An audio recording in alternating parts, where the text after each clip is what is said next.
اور ساری وادی کا نظام اس کی وجہ سے درہم برہم ہو چکا ہے۔ اس کے راستے میں جو کوئی بھی آ رہا ہے وہ اسے تہس نہس کرتے ہوئے آگے بڑھ رہی ہے۔ ہوا کو اس بات کی بھی کوئی پرواہ نہیں ہے کہ انسانوں نے اپنے رہائشی نظام کو بہتر بنانے کے لیے بہت سی محنت کر رکھی ہے، اور وہ ان کی محنت کو بھی منٹوں میں برباد کرتے ہوئے آگے سے آگے بڑھتی جا رہی ہے اور مزید تباہی لا رہی ہے، اور اس بات کا اسے کوئی ملال نہیں ہے۔ یہ ہوا وادی پہ ایک قیامت بن کر نازل ہوئی ہے اور اس خوبصورت اور سبز و شاداب وادی پر منفی اثرات ڈال رہی ہے۔ یہ ہر ایک چیز کو خراب کرنے پر تلی ہوئی ہے، بالکل ایک بے لگام بلا کی طرح یہ ادھر سے ادھر تباہی مچا رہی ہے، اسی لیے اس کو مانسٹر آف ڈسٹرکشن کہا جا رہا ہے۔ تو سوال نمبر 2 میں ہم سے یہ پوچھا جا رہا ہے کہ اس نظم کے اسٹینزا نمبر 2 میں یہ جو فریز دی گئی ہے اس کی وضاحت کریں۔ تو ہوا اگر بے قابو ہو جائے تو یہ بہت سی تباہی لاتی ہے، اور اس حقیقت سے کوئی بھی نظریں نہیں چرا سکتا، لیکن اس کے فوائد اس کی خصوصیت پر، یعنی اس کی اس خصوصیت پر، تباہی لانے والی خصوصیت پر بھاری ہیں۔ اس کے فوائد بہت زیادہ ہیں۔ اس کے بغیر زندگی کا وجود ممکن نہیں ہے۔ جاندار کی زندگی کو برقرار رکھنے میں ہوا کا بہت بڑا عمل دخل ہے۔ یہ جاندار کو فائدے بھی بہت پہنچاتی ہے، اور در حقیقت یہ نرم و گداز احساس کی طرح ہماری زندگی میں اہم کردار نبھاتی ہے۔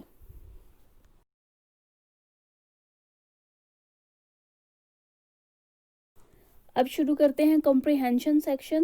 تو پہلا سوال ہے کہ پہلے سٹینزا میں ہوا کو کیسا بیان کیا جا رہا ہے۔ پہلے سٹینزا میں ہوا کو ہارش اور ظالم مخلوق کے طور پر دکھایا جا رہا ہے۔ ایک خوبصورت سرسبز وادی اس ہوا کے عطاب کا نشانہ بنی ہوئی ہے، جہاں یہ ہر چیز کو خراب کر رہی ہے۔ اس نے اپنی طاقت کے بل بوتے پر انسان کی زندگی کا نظام بھی درہم برہم کر دیا ہے، اور اسے اس پر کوئی دکھ، کوئی پچھتاوا نہیں ہے، بلکہ یہ مزید میس کریٹ کرتے ہوئے آگے سے آگے بڑھتی جا رہی ہے۔ سوال نمبر 2 ہے کہ پہلے سٹینزا میں ہوا کو کس سے ملایا جا رہا ہے۔ تو پہلے سٹینزا میں ہوا کو ایک مونسٹر سے ملایا جا رہا ہے، جو کہ جوش میں آ کر ہر طرف بس تباہی اور بد امنی پھیلانے میں مصروف ہے۔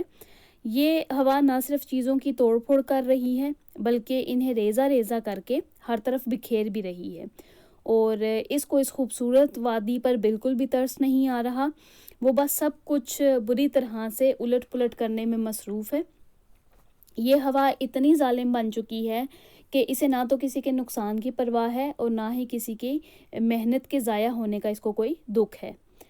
سوال نمبر 3 ہے کہ ہوا انسان کی محنت کے ساتھ کیسا سلوک کر رہی ہے۔ تو جیسا کہ وادی میں انسانوں کا بسیرا ہے، اور انہوں نے اپنی زندگی کے لیے کچھ سہولتیں بھی بنا رکھی ہیں، اور یہ سہولتیں بنانے کے لیے انہوں نے کافی زیادہ محنت بھی کی ہوئی ہے، لیکن اس اندیکھے مگر طاقتور مونسٹر نے انسان کی زندگی میں یہ داخل ہو چکی ہے، اور ان کی وادی میں آ کر ان کی محنت پر بری طرح سے پانی پھیر رہی ہے۔ اس نے ان کی محنت کو پاش پاش کر دیا ہے، اور کوئی چیز بھی ان کے لیے قابل استعمال نہیں چھوڑی۔ آگے سوال نمبر 4 ہے کہ جب ہوا ٹھہری ہوئی ہوتی ہے، سکوت میں ہوتی ہے، تو یہ منظر کیسا ہوتا ہے۔ جب ہوا ٹھہری ہوئی ہوتی ہے تو ہر طرف خاموشی اور سکوت طاری ہوتا ہے، اور اس کی مدھم سی سرگوشیاں سنائی دیتی ہیں، وہ بھی اتنی کلیئر سنائی نہیں دیتی، یہ اتنی پرسکون ہوتی ہے کہ ہمیں اس کی موجودگی کا احساس تک نہیں ہوتا، لیکن یہ خاموشی سے ہماری زندگی کی چہل پہل کو قائم رکھتی ہے۔ اس پوئم کا آخری سوال ہے کہ دوسرے سٹینزا میں کس طرح کا کمپیریزن کیا جا رہا ہے۔ تو دوسرے سٹینزا میں شاعر پرسکون ہوا کو سرگوشیوں سے کمپیئر کر رہا ہے۔